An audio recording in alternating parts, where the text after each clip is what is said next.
Assalamualaikum warahmatullahi wabarakatuh. Apa kabar teman-teman, sobat-sobat semuanya? Mari kita lanjutkan saja ceritanya. Bab 2527 memasuki alam rahasia Qian Kun lagi. Trik kekanak-kanakan lembah Bai Huamu seperti ini tidak layak disebutkan di hadapanku. Setelah ketahuan oleh Kui Sao, wajah Xiao Rongrong memerah sampai ke lehernya. Dia berkata dengan malu, "Tuan Kui Sao, apakah aku tidak ingin tahu detailnya? Mohon bermurah hati dan beritahu aku." Kui Sao berkata sambil tersenyum, "Apa yang bisa kukatakan? Pasti akan kukatakan kepadamu. Tetapi apa yang tidak bisa kukatakan kepadamu? Bahkan jika kukatakan kepadamu sekarang, itu hanya akan membuatmu gelisah setiap hari dan sulit tidur." Mendengar ini, Xiao Rongrong tahu bahwa bahkan jika dia terus bertanya, Kui Sao tidak akan bisa memberitahu mereka detailnya. Ketiga gadis itu saling memandang. Saya harus mengesampingkan pikiran itu untuk sementara waktu dan berpikir saya akan memutuskan nanti berdasarkan keadaan.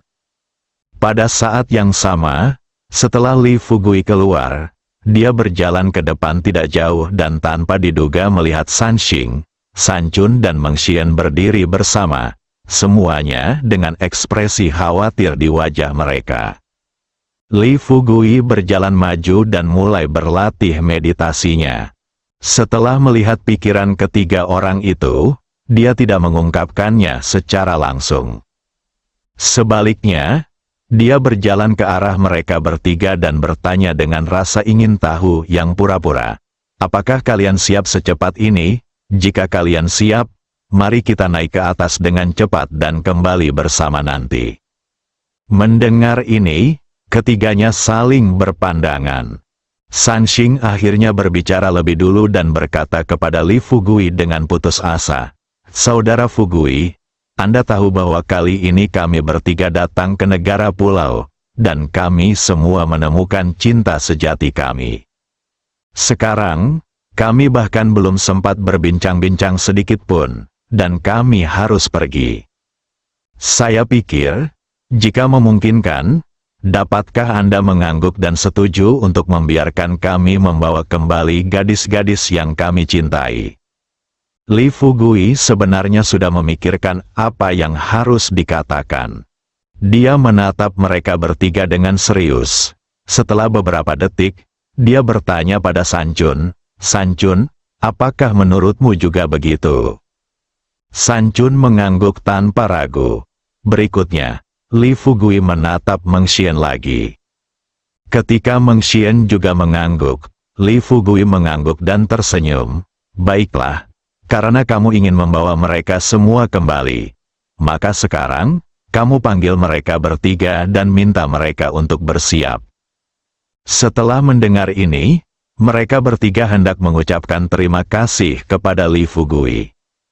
Tanpa diduga, Li Fugui mengalihkan topik pembicaraan dan berkata kepada ketiga orang itu dengan sungguh-sungguh, "Tetapi ada beberapa hal yang ingin kujelaskan kepada kalian terlebih dahulu. Mungkin kalian juga merasa bahwa suku iblis baru saja muncul kali ini dan menemukanku terlebih dahulu. Jadi aku merasa bahwa target utama serangan suku iblis kali ini adalah aku, dan suku iblis di Tiongkok kini mulai menyerang orang-orang yang berlatih kultivasi. Jika kalian bertiga membawa mereka kembali, kalian harus mempertimbangkan dengan jelas terlebih dahulu di mana kalian berencana untuk mengaturnya." Setelah mendengar apa yang dikatakan Li Fugui, ketiga orang itu tiba-tiba menunjukkan ekspresi gelisah di wajah mereka. Setelah saling memandang, Meng Xian bertanya dengan ragu-ragu, "Saudara Li, apa maksudmu?" Li Fugui tampak tidak berdaya dan berkata, "Sebenarnya, sekarang saya pikir mungkin yang terbaik bagi mereka bertiga untuk tinggal di negara pulau untuk sementara waktu. Jika Anda benar-benar khawatir tentang keselamatan mereka, Anda dapat segera membiarkan mereka pindah ke Hotel Dongjing. Saya akan memberitahu Xiao Rongrong dan membiarkan Rongrong menjaga mereka dengan baik."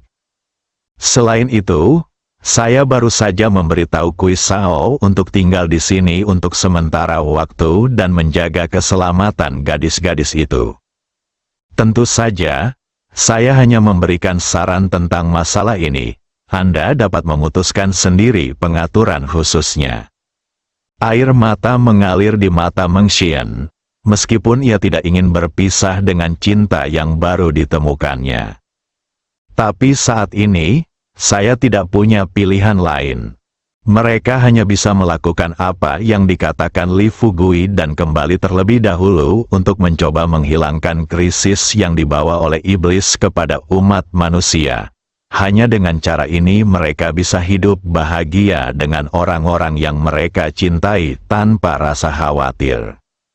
Pikirkan ini, Meng Xian berbicara lebih dulu dan berkata kepada Li Fugui dengan terus terang. Saudara Li, Anda telah mengusulkan solusi kepada kami, dan kami pasti akan mengikuti instruksi Anda. Saya akan menelepon Nali sekarang dan memintanya untuk segera datang ke hotel. Meng Xian berkata demikian, mengeluarkan ponselnya dan mulai menelepon Nali untuk memberitahu dia. Setelah San Xing dan San Chun saling memandang, mereka berdua memilih untuk mengikuti pengaturan Li Fugui. Setelah mengucapkan terima kasih, dia segera berbalik, mengeluarkan telepon genggamnya dan menelepon pihak lain. Ini berlangsung selama lebih dari 10 menit. Ketika semua orang mencapai atap, hari sudah gelap gulita. Saya melihat bulan terang tergantung tinggi di langit.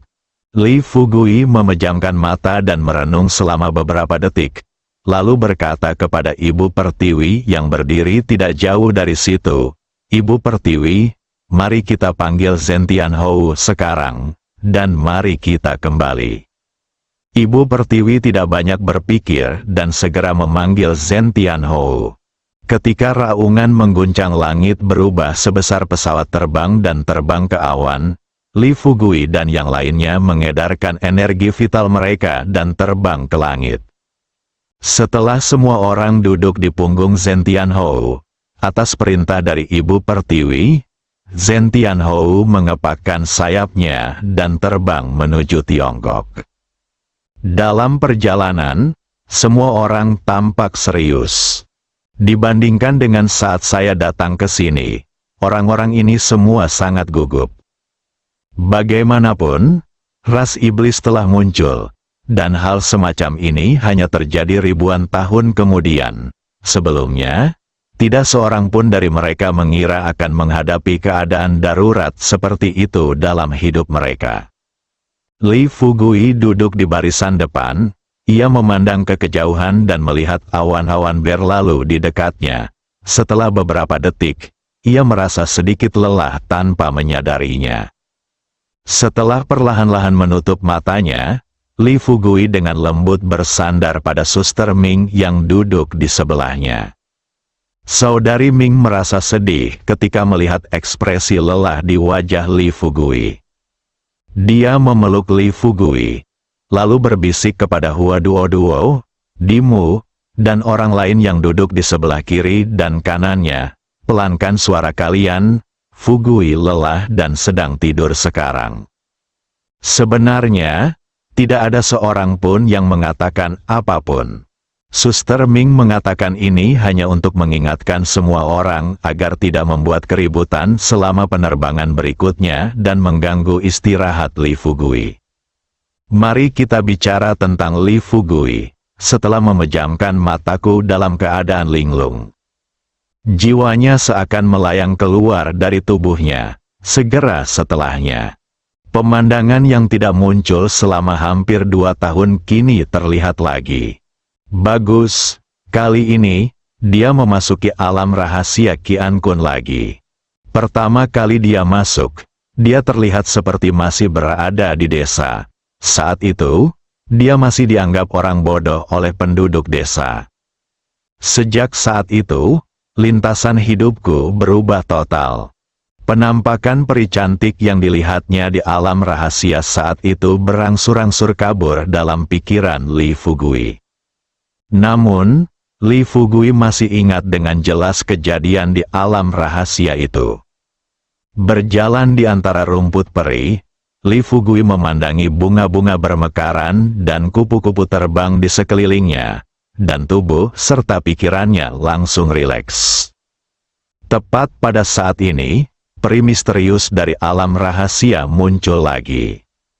Setelah muncul tak jauh dari sana, Li Fugui gembira dan bergegas maju. Setelah tiba di hadapan peri itu, Li Fugui buru-buru membungkuk dan menyapa, "Nona, saya tidak menyangka kita akan bertemu lagi setelah hampir 2 tahun." Peri dari alam rahasia itu sedikit mengangkat sudut mulutnya, dan seluruh tubuhnya dipenuhi dengan aura peri. Setelah melihat Li Fugui, dia berkata dengan kagum, "Sepertinya aku tidak salah tentangmu pada awalnya. Dalam waktu yang singkat, kamu telah berkultivasi ke tahap tengah transformasi roh. Kamu memang orang yang dipilih oleh surga." Li Fugui mendengar ini. Senyum di wajahnya berangsur-angsur menghilang. Dia hanya merosot di antara rerumputan harum dan mendesah, "Kakak, tolong jangan katakan itu. Apa maksudmu dengan yang terpilih? Jika aku diizinkan untuk membuat pilihan lagi, aku benar-benar ingin terus menjadi orang bodoh di desa Xiaoxi." Peri alam rahasia tersenyum dan duduk di sebelah Li Fugui dan bertanya, "Ada apa? Apakah kamu dalam masalah?" Li Fugui mulai mengeluh tanpa berpikir. Dia berkata dengan marah, "Aku tidak mengatakan ini. Pikirkanlah, ketika aku masih bodoh, aku tidak perlu memikirkan apapun. Selama aku memiliki perut yang kenyang setiap hari, aku adalah kebahagiaan terbesar. Tetapi sejak aku bertemu denganmu, aku tidak lagi bodoh, dan aku telah mempelajari begitu banyak keterampilan yang berantakan. Awalnya, aku berpikir bahwa dengan keterampilan ini, aku dapat menghasilkan banyak uang, dan aku dapat menafkahi setiap gadis yang aku cintai di sekitarku. Tetapi secara bertahap, aku menemukan bahwa itu sama sekali tidak terjadi.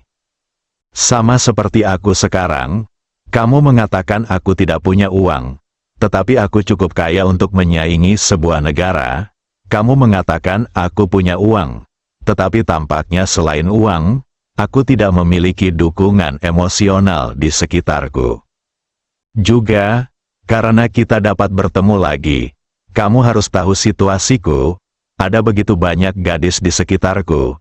Mereka semua sangat mencintaiku, dan aku juga mencintai mereka. Tetapi sekarang, mereka dan aku semakin jarang bersama." Tanpa menunggu Li Fugui selesai, tanpa diduga, peri dari alam rahasia itu tertawa cekikikan dan berkata, "Dasar bocah konyol, kenapa kau terus membicarakan gadis? Apa di duniamu tidak ada yang lain selain gadis?" Li Fugui bertanya balik, "Apa di duniaku ada yang lain selain gadis?" Peri dari alam rahasia itu menatap ke kejauhan dan berkata sambil tersenyum, "Tentu saja ada, kau punya teman, saudara, dan saudara. Yang terpenting adalah kau punya mimpi." Li Fugui merasa geli. Ia berkata terus terang, "Mimpi? Jangan bercanda. Mimpiku sudah menjadi kenyataan." Kali ini, peri alam rahasia yang bertanya balik kepadanya, "Jadi, katakan padaku, apa mimpimu?" Ketika Li Fugui melihat ekspresi di wajah peri alam rahasia, ia tertegun sejenak. "Ya, apa mimpimu? Sejak awal saya mencari uang untuk menafkahi Suster Siuling. Pada akhirnya, dia menghasilkan uang untuk menghidupi Gao Yunru dan orang lain. Hingga ia mulai bersaing dengan 6 sekte utama. Tampaknya sejak ia memasuki dunia seni bela diri kuno, mimpinya selalu hidup bahagia bersama gadis-gadis di desa Xiaoxi. Mimpi, apakah sudah tercapai? Pikirkan ini." Li Fugui tertawa meremehkan diri sendiri dan langsung berbaring. "Letakkan tanganmu di bawah kepala." Melihat langit biru di atas kepalanya, Dia tersenyum pahit dan berkata, mimpi itu tidak menjadi kenyataan.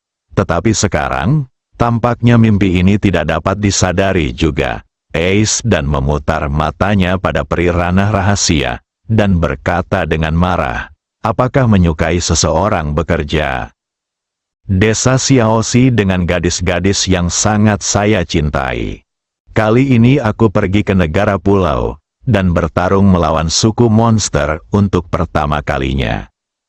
Apa hasilnya? Aku mencoba segala cara. Tetapi pada akhirnya aku hanya bisa membakar monster itu sampai mati dengan api. Tepat ketika dia mengatakan ini, peri alam rahasia menyela Li Fugui dan berkata sambil tersenyum, bukankah kamu baru saja mengatakan bahwa kamu belum menemukan cara untuk menghadapi suku monster? Bagaimana kamu bisa mengatakan sekarang bahwa kamu telah mengalahkan monster? Li Fugui hampir pingsan. Duduk tegak. Dia berkata kepada peri alam rahasia, kakak, bisakah kau berhenti membuat masalah? Kau seharusnya lebih tahu dariku berapa banyak anggota klan iblis, kan? Lagi pula, aku punya beberapa saudara yang sama kuatnya denganku. Kau seharusnya tahu itu juga, kan? Kalau begitu, apakah menurutmu aku bisa bersaing dengan seluruh klan iblis dengan kekuatanku? Peri alam rahasia menatap Li Fugui dengan serius, menyingkirkan senyum di wajahnya, dan bertanya, jadi apa maksudmu sekarang? Li Fugui berkata tanpa ragu, maksudku sangat sederhana. Karena kau membiarkanku muncul di sini lagi, kau mungkin juga menerimaku, seperti Bodhisattva Guanyin menerima roh beruang hitam dalam perjalanan ke barat. Kau bisa memperlakukanku sebagai beruang hitam, dan aku akan membantumu menjaga di sini. Peri alam rahasia mengerutkan kening, dia meraih Li Fugui dengan santai. Kemudian dia menatap Li Fugui dan berkata kata demi kata, kalau begitu, kamu tidak menginginkan wanita yang dulu sangat mencintaimu. Li Fugui berkata dengan santai, tentu saja aku menginginkannya. Bagaimana mungkin aku tidak menginginkannya? Kamu bawa aku ke sini dulu. Baru aku akan mencari cara untuk membawa mereka ke sini. Peri alam rahasia itu menggelengkan kepalanya ke arah Li Fugui tanpa daya dan berkata, sepertinya kamu belum benar-benar merasa terganggu. Kamu masih punya pikiran untuk mempermainkanku seperti itu. Li Fugui merentangkan tangannya dan berkata dengan senyum masam, apalagi yang bisa kulakukan jika aku tidak bercanda? Aku tidak mungkin berlutut di tanah dan menangis kepadamu saat melihatmu, kan?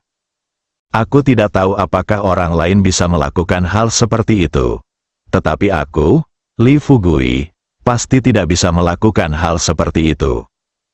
Peri alam rahasia itu berkata sambil tersenyum, baiklah, jangan mengeluh di hadapanku. Kamu harus tahu bahwa antara langit dan bumi, semuanya sudah ditakdirkan oleh Tuhan. Karena aku telah memilihmu kali ini, maka kaulah yang dipilih oleh surga. Li Fugui melirik peri alam rahasia dan bertanya dengan heran, tunggu, yang dipilih oleh surga? Haha, apakah kau bercanda? Kau masih sangat muda, dan kau berani menyebut dirimu surga. Peri alam rahasia tersenyum dan berkata, apa? Tidak bisakah aku menyebut diriku surga? Hati Li Fugui menegang. Lihatlah lagi gadis menawan di depan Anda. Setelah beberapa detik, dia bertanya dengan ragu-ragu, Nona, bisakah Anda memberitahu saya siapa nama Anda? Peri alam rahasia itu berkata terus terang, lebih baik jika Anda tidak tahu nama saya. Bersambung.